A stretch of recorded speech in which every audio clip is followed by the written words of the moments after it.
La psychorigidité, c'est un thème qui est employé pour décrire une personne qui est animée par la volonté de tout contrôler,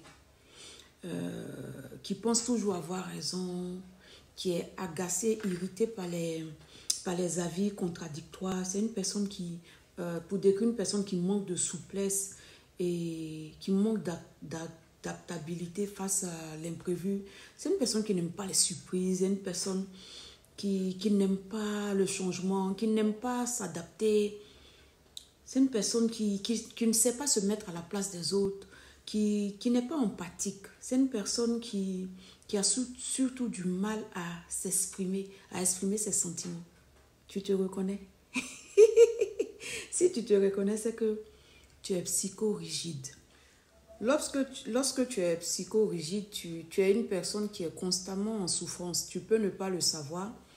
Tu es constamment en souffrance, mais tu fais constamment aussi souffrir ton entourage parce que tu veux que les choses soient faites comme toi tu veux, tu n'écoutes personne, tu ne tiens pas compte de la vie des autres, de la souffrance des autres. Bon, tout tourne autour de toi, tu es le nombril du monde, hein, et puis bon, tout tourne autour de ta personne.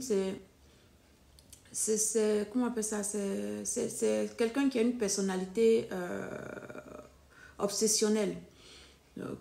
C'est des gens qui sont perfectionnistes, qui n'aiment pas... En fait, ils n'aiment pas tenir compte même de la vie des autres. Pour eux, c'est ce qu'eux ils font. Comme eux ils font là, ce qu'eux ils voient, leur manière de voir les choses, c'est ça la vie. Le reste là, Donc c'est des gens qui n'aiment pas... Ils sont jamais satisfaits, ils ne savent pas déléguer, ils ne savent pas... C'est un trait de caractère qui est vraiment présent dans la religion. Et au point où je me demande si ce n'est pas l'élément même clé de toute religion. Quelqu'un qui est psychorigide, comment tu le sais dans sa manière de vivre sa foi? C'est le genre de personne, il croit que son pasteur est le meilleur.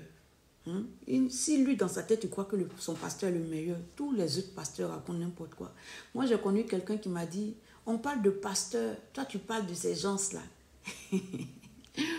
Parce que pour lui, c'est sa foi, sa croyance.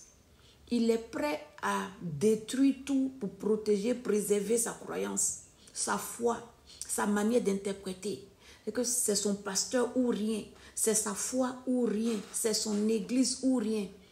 Il ne veut pas que tu viennes lui donner. Il n'aime pas le changement. Donc, même quand il est dans l'erreur, puisqu'il n'aime pas le changement, tout ce que tu as venu lui dire, il n'est pas prêt à écouter.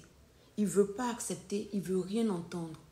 Et ça me fait penser dans la Bible à Saul de Tarse. Saul de Tarse, quand il tuait les chrétiens, il pensait qu'il était en train de faire la chose de Dieu. Pour lui, il faut judaïser. Pour lui, il faut croire selon les pharisiens. Là. Voilà. Si tu ne crois pas comme ça, c'est que tu es dans le faux et qu'on doit te tuer parce que lui, il voulait protéger sa foi, mais il voulait aussi protéger l'honneur de la vérité de Dieu. En fait, c'est ça un psychorigide dans la foi. Tu fais du mal aux gens, tu ne réalises pas. Tu sais que ta foi ou bien ta manière de comprendre est erronée, mais tu ne sais pas. Parce que tu ne te laisses pas l'opportunité d'apprendre. Tu refuses d'apprendre. Tu refuses d'écouter. Tu refuses de... Le psychorigide n'aime pas la contradiction. Même si tu viens lui dire la vérité, ça va le frustrer. Même si tu viens lui dire quelque chose pour l'aider, ça va l'énerver. Parce qu'il ne veut pas changer. Il ne veut pas s'adapter à une nouvelle manière de faire les choses. Il ne veut pas changer sa conception. Sa conception est rigide. Le mot l'indique. Sa conception est rigide. Il ne veut pas essayer quoi que ce soit. Non. Ce que lui croit, c'est ce qui est la vérité. Donc, tout ce que tu es en train de dire. Donc, c'est quelqu'un qui sera toujours limité. Il sera toujours limité parce que tout ce que tu vas lui apporter pour essayer d'étendre l'espace de sa tente, il refuse automatiquement. C'est quelqu'un qui ne veut rien entendre, qui va contre ce que lui croit. Même si ce que lui croit est faux, il s'en fout. C'est ce qu'il croit, il s'en tient à cela, il est accroché à son monstre. C'est une personnalité obsessionnelle. C'est une personne qui est constamment angoissée. C'est une personne qui est constamment mal à l'aise.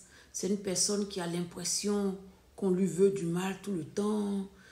C'est une personne qui quand elle rencontre une vérité différente ou bien une connaissance plus grande que la sienne, commence à paniquer. C'est une personne qui... Parce qu'elle a du mal à s'adapter. Elle a du mal à sortir de sa routine, de sa rigidité. C'est une personne qui a des forteresses mentales et qui ne veut même pas se débarrasser de ces forteresses-là. Et une personne comme ça, c'est vraiment difficile pour elle de parvenir à ce changement de mentalité dont nous parle la Bible. C'est difficile pour elle parce qu'elle n'accepte pas le changement, elle n'accueille pas le changement les bras ouverts.